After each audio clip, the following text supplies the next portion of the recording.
며칠 전에 우리 신문 그 기사를 이렇게 읽는 중에 좀 생각하게 된 그런 구절이 하나 있습니다.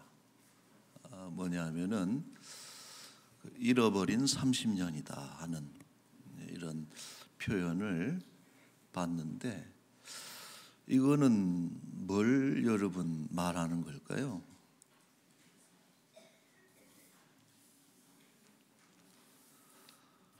일본 경제가 그 장기 불황을 겪었는데, 뭐 지금도 계속 그 여파에 시달리고 있습니다만, 그래서 그 일본 경제를 얘기할 때 잃어버린 30년이다 이제 이런 표현을 씁니다. 대략 1992년부터 그 일본이 내리막길을 가게 되는데, 그 80년대만 해도 일본은 대단했죠. 그 기록에 보니까 세계 50대 기업을 그 뭐 시가총액인가 그런 걸 이렇게 평가를 하는데, 그 중에 33개가 일본 기업, 50대 기업 중에 1위는 당연히 일본. 보니까 NTT라 이렇게 기록이 됐는데, 통신회사를 말하는 것 같습니다. NTT가 그래서 세계 1위예요. 그리고 20대 기업 했는데 그 안에 16개가 일본 기업이고, 그러니까 얼마나 당시 80년대 그 일본 하면은 참 놀랍죠.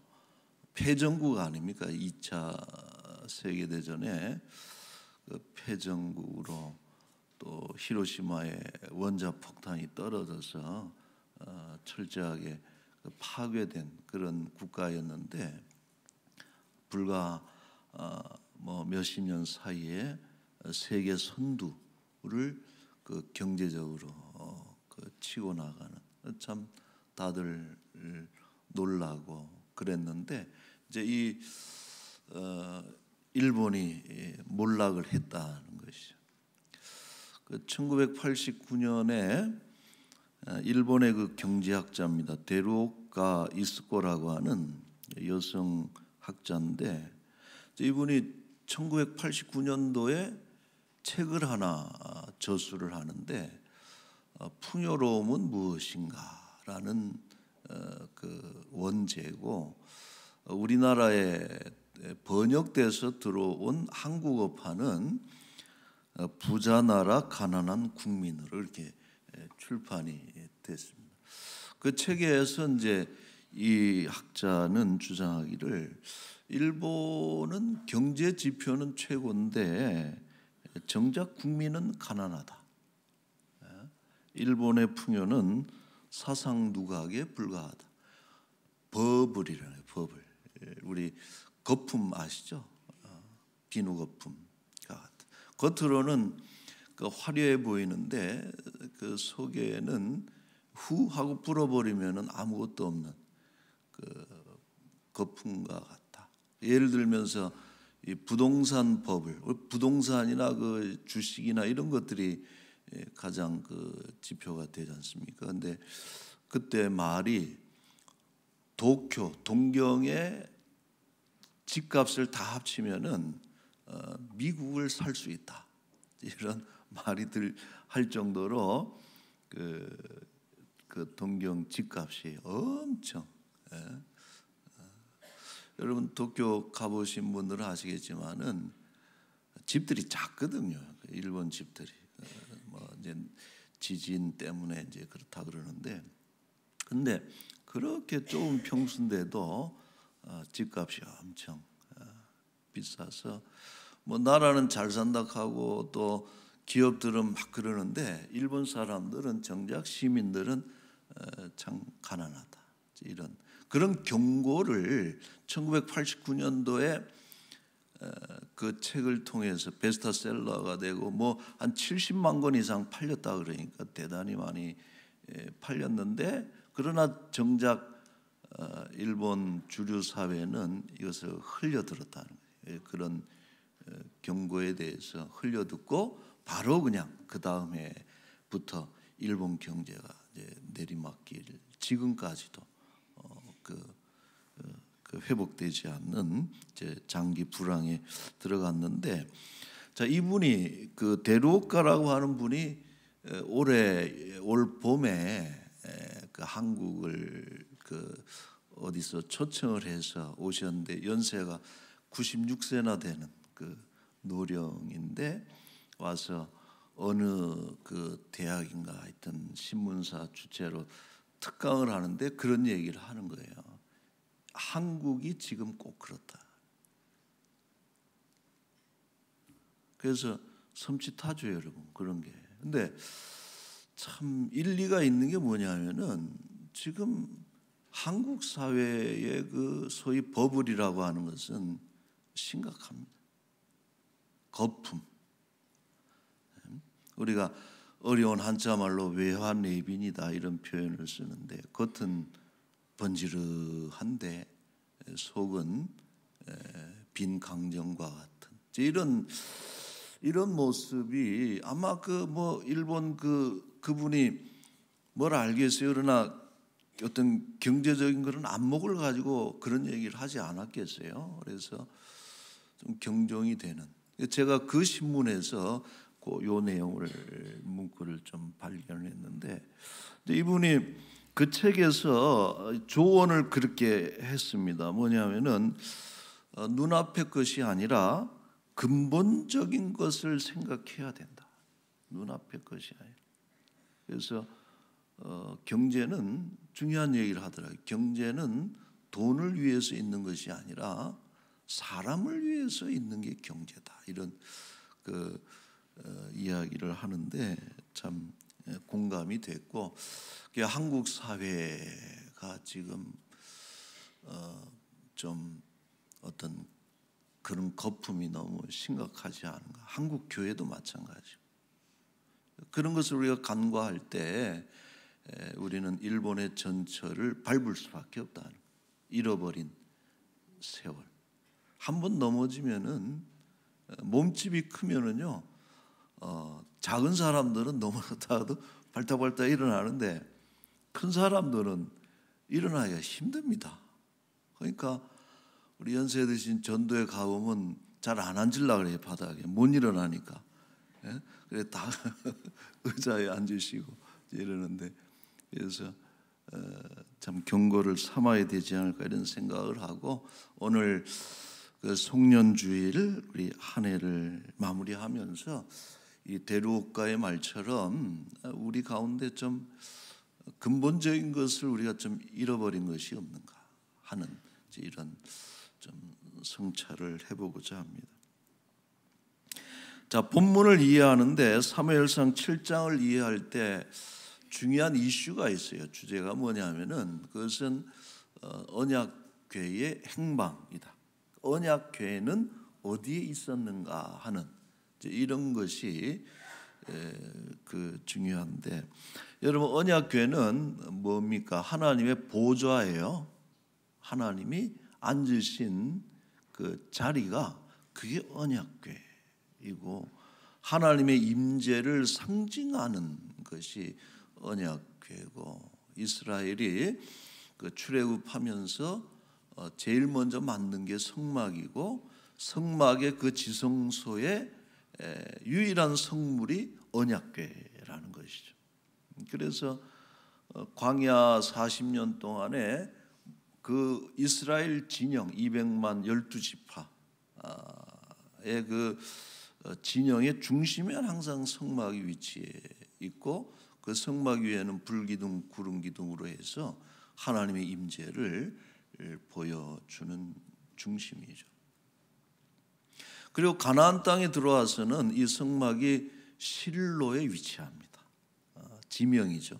실로라고 하는 예루살렘 성전이 생기기 전까지 실로의 성막이 위치를 하는데, 그 뒤부터 실로는 이스라엘의 중심, 영적인 중심, 종교적인 또 정치적인 삶의 중심지 역할을 실로가 했는데 이유는 거기에 성막이 있기 때문에 그렇다는 것이죠. 그러나 이스라엘은 점차 우상을 숭배하죠. 우리가 사사시대 400년을 영적 암흑시대라 이렇게 이야기하는 것은 그들이 우상을 숭배하고 성막을 소외시켰다. 그래서 이스라엘의 사사시대는 영적인 암흑이 찾아온 것이죠. 자, 그러다가 사사시대 말기쯤 블레셋이 이스라엘을 침공해 들어옵니다. 블레셋은 전통의 대적이죠. 이스라엘 늘 괴롭혔던. 근데 블레셋이요 아주 강력해요. 왜냐하면 무역하거든. 해변에 있는 해안 족속이기 때문에 늘 그 지중해 연안을 다니면서 하기 때문에 그 무기도 이스라엘보다는 훨씬 강력한. 이쪽에는 청동기니 나무 갖고 무기를 만들면은 철제 무기를 가지고 와서 이렇게 공격을 해오니까 대적할 수가 없죠. 그래서 블레셋이 쳐들어왔을 때에 전세가 불리해집니다. 그러자 당시 제사장이었던 홈리와 비느하스가 뭘 들고 나갑니까? 그 전쟁에 언약궤, 성막에 있는 언약궤를 들고 메고 전쟁에 나가는데 그 생각은 뭐예요? 하나님께서 도우실 것이다. 어떤 그런 생각을 가지고 언약궤를 들고 나간 거예요. 평소에는 하나님은 잘 섬기지도 않고 또 언약궤를 이렇게 중시하지도 않고 그렇게 그냥 그렇게 처박아 뒀다가 전쟁이 나니까 그걸 메고 나간 거예요. 결과는 뭡니까? 대패하죠. 하나님이 침묵하셔요. 돕지 않으십니다. 그래서 그 소위 아벡 전투인데 아벡이 또 에베네셀 전투이기도 한데 그 전투에서 홈리 비느하스가 전사하죠. 그 이스라엘의 지도자가 전사하고 수만 명이 전사하고 언약궤를 그 전쟁에서 블레셋에게 탈취당하는 이런 결과를 가져왔습니다. 자, 그런데 놀라운 일은 이 언약궤가 마치 그 포로처럼 끌려갔잖아요. 이 블레셋의 군대가 언약궤를 끌고 갔는데 이 언약궤가 있는 곳 다곤 신전에 뒀습니다마는 그 블레셋 지역에 7개월 동안을 언약궤가 머물렀는데 그 동안에 너무나 치명적인 재앙들이 연이어서 일어난 것이죠. 그러니까 블레셋인들이 판단하기에 언약궤가 참 불길한 물건이다. 이것을 우리가 두어서는 안 되겠다. 그래가지고 이스라엘에게로 돌려주기로 결정을 하고서 7개월 만에 언약궤가 이스라엘로 돌아오는데 어디로 돌아오느냐? 7장 1절에 이제 그렇게 7장이 시작되는 거예요. 그 배경이 기럇 여아림이라고 하는 이것은 국경 도시입니다. 그 블레셋과 이스라엘이 접경하고 있는 이스라엘의 국경 도시 기럇 여아림에 이 언약궤를 가져오게 되는 것이죠. 자, 그런데 여기서 눈길을 끄는 한 가지 진술이 오늘 등장하는 거, 그 2절 말씀입니다. 7장 2절에 보시면은 한번 읽어볼까요? 궤가 기럇 여아림에 들어간 날로부터 20년 동안 오래 있은지라 이스라엘 온 족속이 여호와를 사모하니라. 자, 이 구절은 논란 구절이에요. 논란이 많은 그런 구절인데 2절에 문장이 두 개 나오는데 이 두 문장 사이는 20년으로 보는 것이 이제 전통적인 견해입니다. 자, 어때요, 여러분? 이스라엘의 언약궤가 돌아왔으면 이스라엘의 지도부는 언약궤를 어떻게 해야 됩니까? 본래 위치인 실로에 모셔야 되는 거예요. 그런데 기럇 여아림에 그대로 둔 거라. 방치한 거예요. 그 세월이 몇 년이라는 거예요? 20년 세월 방치한 거예요. 근데 이것은 뭘 얘기해 주냐 하면은 우리가 좀 묵상을 해보면은 당시 이스라엘 백성들은 언약궤의 존재에 대해서 별로 관심이 없어요. 그 말은 하나님의 임재에 대한 그런 어떤 관심이 없었던 거예요. 그 당시 하나님이 우리와 함께 하시든지 아니면 뭐 안 계시든지 부재하시든지 이것이 당시 이스라엘 백성들에게서는 중요한 사안이 아니라는 거예요. 여러분들은 어떻습니까?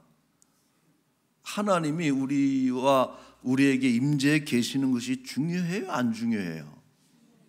근데 그것을 평소에도 그렇게 중요하게 생각하느냐 말이에요. 우리가 하나님을 믿습니다라고 하면서 하나님이 이곳에 함께 계시는 것에 대해서 정말 절실하고 그 부분에 대해서 중요하게 생각을 하고 그 부분에 대해서 늘 이야기하고 기도하고 그렇게 하고 있느냐 이거예요. 아니면 그냥 뭐 믿음의 외형적인 모습들은 보여주고 있지만은 하나님이 계시는 것에 대해서 관심이 없는 그런 삶은 아닐까 이런 생각을 해보는데, 여러분 20년간 하나님이 부재하셨는데 변방에 계셨는데 이스라엘 역사에는 아무런 것도 일어나질 않는다. 우리가 이스라엘 역사를 보면요, 하나님의 존재감, 하나님이 계시는 곳에 이스라엘은 뭔가 어떤 일들이 일어납니다. 고난 중에는 그것을 이겨내는 승리의 역사가 있는 것이고 또 풍요의 역사가 있는 것이고, 하나님이 등장하는 그 역사에는 이스라엘은 늘 뭔가 일이 일어나요. 그러나 지금 이스라엘은 어떻습니까? 아무런 일도 20년 동안 언약궤가 이스라엘에 있었음에도 불구하고 좀 중요한 거예요. 하나님이 배제된 이스라엘의 역사는 공백이죠. 잃어버린 세월이에요. 마찬가지입니다. 오늘 우리 지난 1년간의 삶 속에 하나님께서 우리에게 관여하지 않았던 시간은 잃어버린 시간이죠. 자, 그러나 한 가지 감사할 일이 있어요. 그건 뭐냐면은 이스라엘에게 감사할 일이 있는데 20년 동안 그 모양이었는데 언약궤를 방치하고서 그들의 믿음이 이렇게 엉망이고 혼란스러워 사사시대 아닙니까? 어두운데 그 20년 동안 한편에서 누군가 자라나고 있었다는 거예요. 여러분 그게 누굽니까? 3절에 그래서 시작하는 주어가 누구예요?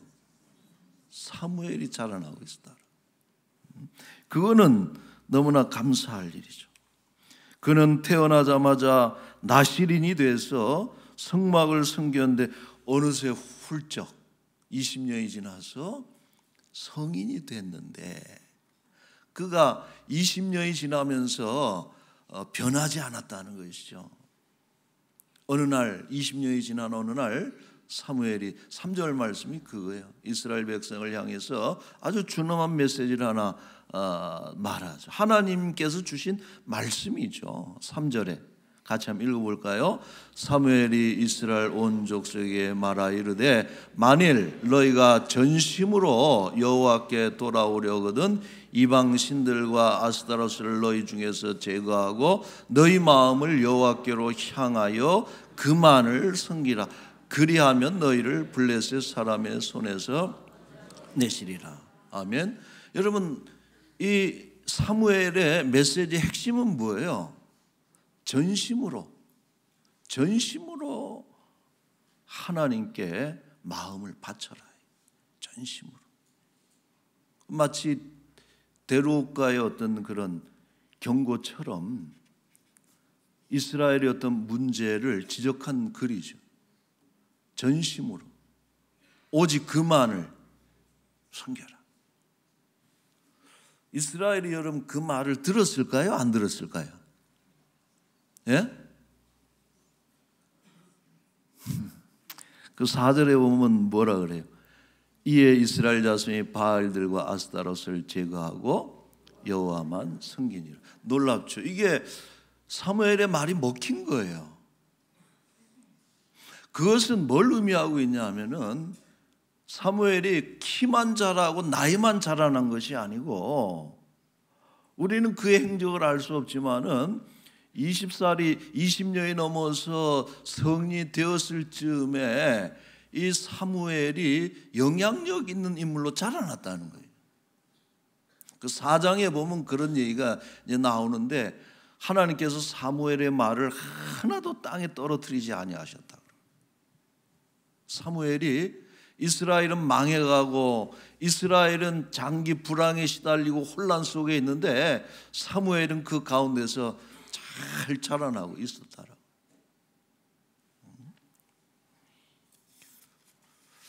여러분, 야, 우리 대한민국에도 어디선가 이런 인물이 자라고 있을까? 지금 어른들이 하는 행태가 말이에요. 지금 대한민국이 어떤 의미가 있는 역사를 만들어가고 있는 건지, 이 잃어버린 세월, 정말 기도하고 싶어지지 않아요? 좀 이런 세대들 싹 갈아치우고 사무엘과 같은 이런 인물이 어디서 자라고 있을까 하는 기도가 되죠. 기도가 되고, 또 우리 자녀들 가운데 이런 사무엘과 같은 위대한 인물들이 세월은 그래도 자라나기를 기도해야 되는 것이죠.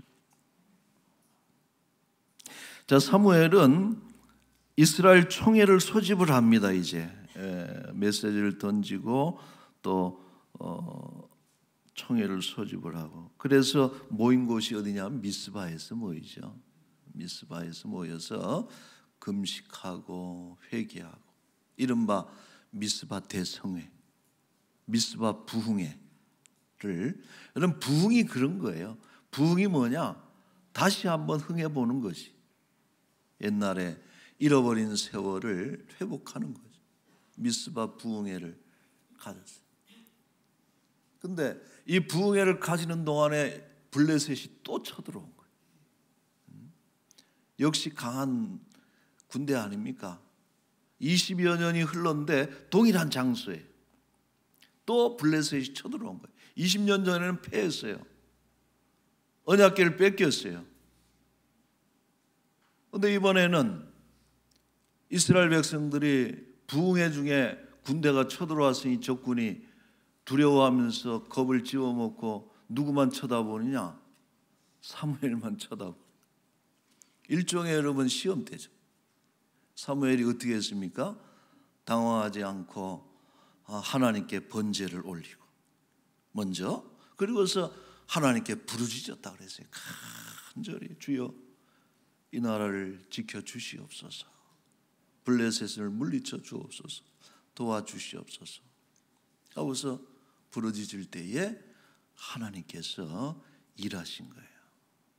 그러니까 우리가 기록에 보면은 하나님이 우레를 발했다 그러거든요. 천둥 번개를 쳐서 그 블레셋 진영을 혼란스럽게 만들고 우왕좌왕할 때 이스라엘 군대가 쳐내려가서 그들을 쳐부수는 그런 승전을 거두게 돼요.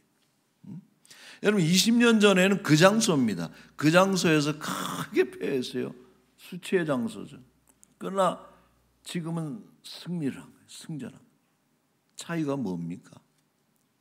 똑같은 장소고 똑같은 그런 전쟁입니다. 똑같은 대적을 만났지만은 왜 패하고 승리했느냐? 승리할 수 있었던 이유 딱 한 가지를 꼽는다면은 그것은 하나님을 마음의 중심에 모셨기 때문에 그렇다.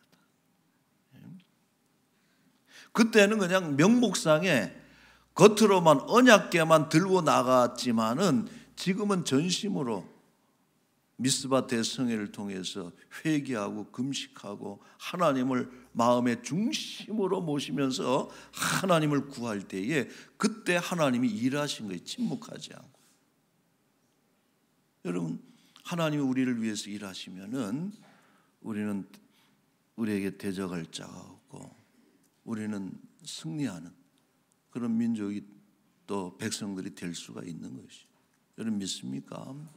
하나님이 우리를 위해서 일하시면, 하나님께서 우리를 대신에 싸워주시면 우리는 안전하고 또 이길 수가 있는 것이죠. 그러므로 우리가 잃어버린 세월을 회복하는 한 가지 방법이 있다면은 하나님을 중심에 모시는 것입니다. 여러분 지난 365일 1년 시간들 다 의미 있는 시간이었어요. 잃어버린 시간들 있지 않습니까? 우리가 다시 한번 하나님을 중심에 모시는. 여러분 목사는 그거밖에 얘기할 게 없어요. 여러분 25년대 잘 될 수 있는 전략이 뭐냐? 딴 얘기를 할 게 없어. 딱 한 가지. 하나님을 우리가 중심에 모시면은 우리에게 승산이 있는 것입니다. 이번 특별히 2주 새벽 기도회를 통해서 금식하고 또 회개하면서 또 하나님을 중심에 모시는 기도의 시간이 됐으면 좋겠고요. 잃어버린 은혜를 회복하는 그런 복된 시간이 될 수 있기를 축원합니다. 자, 미스바의 승리 이후에 사무엘이 거기에 상징적인 행위를 하죠. 12절 말씀 오늘 읽은 12절에 보면은 사무엘이 돌을 취하여 미스바와 센 사이에 세워 이르되 여호와께서 여기까지 우리를 도우셨다 하고 그 이름을 뭐라 그랬어요? 에베니살이라 하니라. 돌비를 세웠는데 그게 에베네셀이라는 거예요. 뜻이 뭐냐? 여기까지 도우심. 여기까지 도우심. 자, 이 여기까지 도우심 에베네셀에는 두 가지 신앙 고백이 들어가 있어요. 첫째, 지금까지 지내온 것이 하나님의 은혜입니다라고 하는.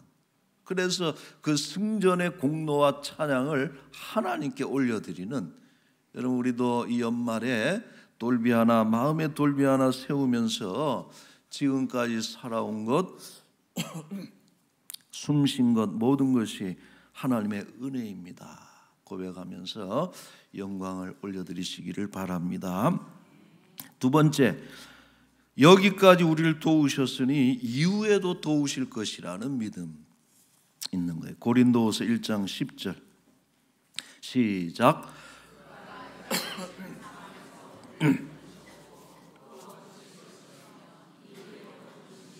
그에게 바라노라. 아멘. 우리를 건지셨고 또 건지실 것이며 이후에도 건지시기를 그에게 바라노라. 여러분 2025년도에도 우리를 건지시고 도우실 하나님을 바라보면서 하나님만 의지하는 우리 모두가 될 수 있기를 바랍니다. 말씀을 맺겠습니다. 오늘 메시지는 여러분 분명해요. 그 질문이죠.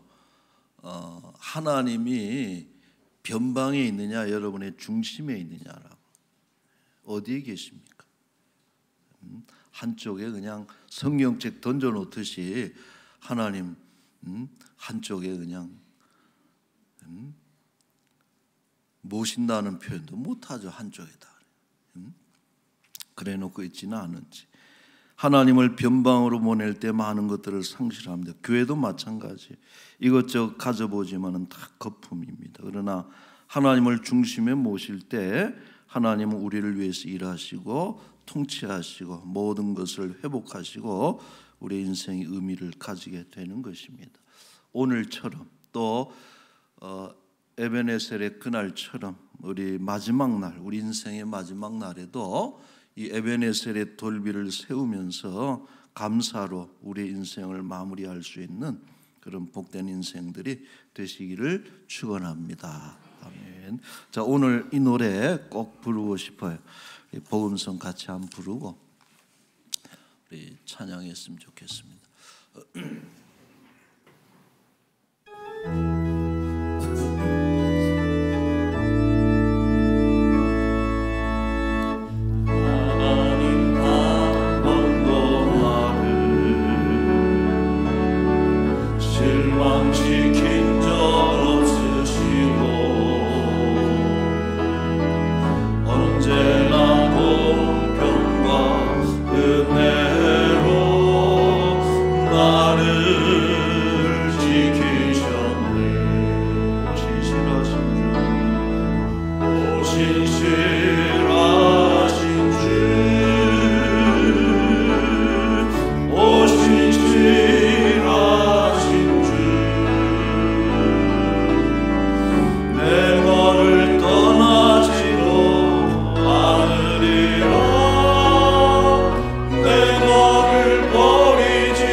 자, 우리 한번 같이 기도합시다.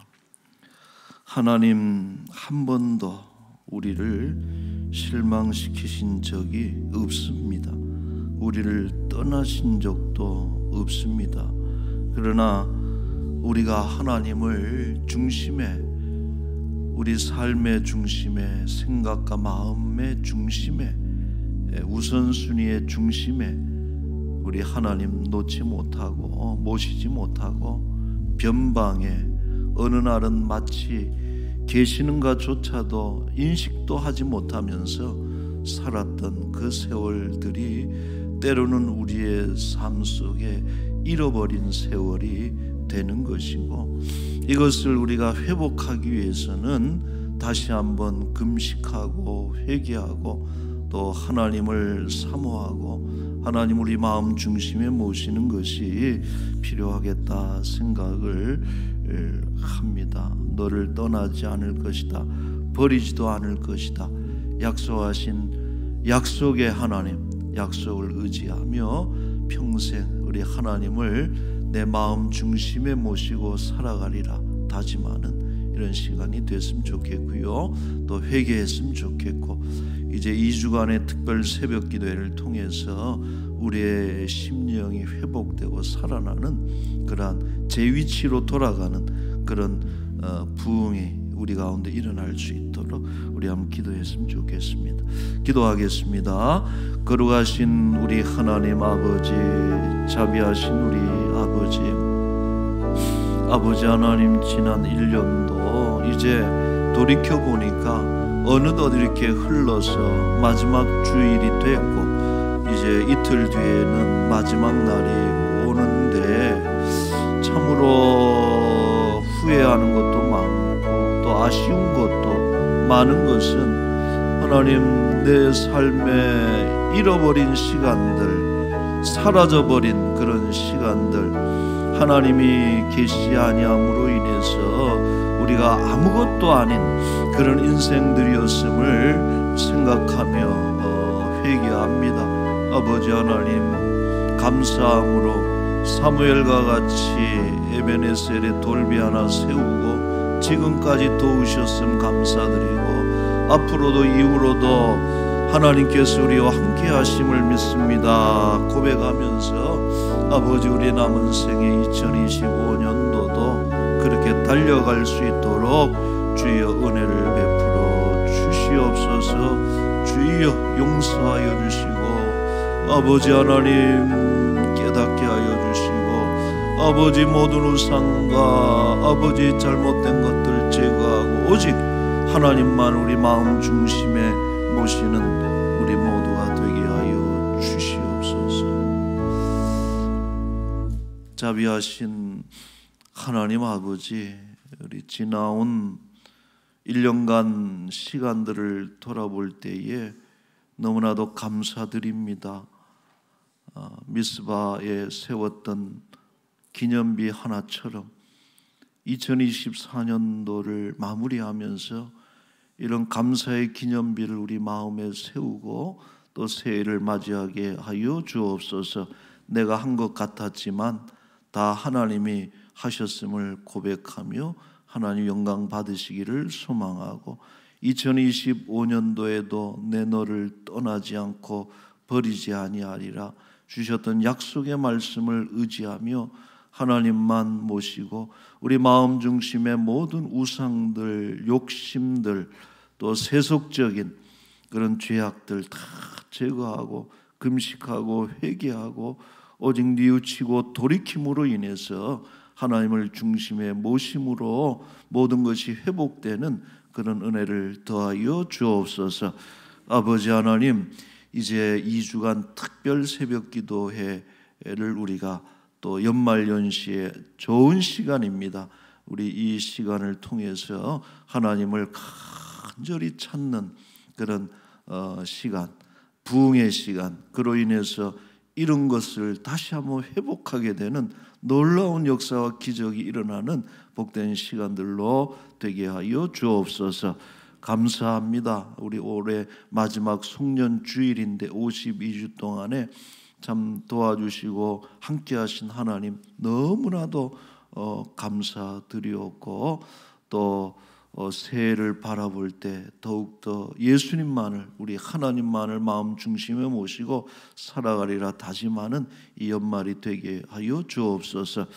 아버지, 우리들 가운데 연약한 지체들 하나님 특별히 사랑하신 줄로 믿습니다. 간절히 기도하고 하나님 찾을 때 하나님 때가 차서 하나님의 때에 가장 적합할 때 가장 좋은 것 주셔서 회복시켜 주시고 건강한 모습으로 일어나고 한숨 탄식 근심 걱정 두려움 다 던져버리고 오직 마음의 평안과 기쁨과 하나님을 향한 신뢰와 소망으로 그 심령 속에 가득 차게 하여 주옵소서.